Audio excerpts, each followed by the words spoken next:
সারা বছরে বিভিন্ন প্রোগ্রাম লেগেই থাকে, ঠিক আছে। আমাদের সামনে বড় প্রোগ্রাম যেটা 10ই মহররম আশুরার প্রোগ্রাম, সাথে আপনারা জানেন যে 23শে জুন একটা দলের প্রতিষ্ঠা বার্ষিকী।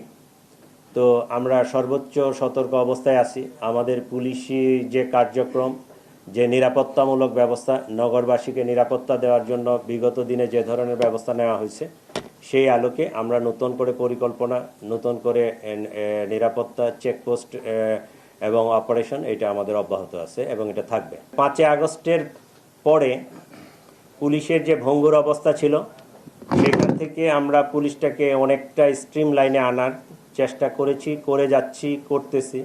এবং আপনারা জানেন 5 আগস্টের পরবর্তী সময়ে দেশের আইন শৃঙ্খলা পরিস্থিতির যে অবস্থা ছিল, সেইখান থেকে আমরা হয়তো শতভাগ সফল হয়নি, বাট আমরা চেষ্টা করতেছি এবং এটা উন্নয়নের জন্য কাজ করে যাচ্ছি। পুলিশের মনোবল যেন ফিরে পায় এবং পুলিশ যেন জনগণের নিরাপত্তায় আরও সক্রিয় ভূমিকা পালন করতে পারে, রাখতে পারে, সেই প্রচেষ্টা আমাদের আছে, অব্যাহত থাকবে।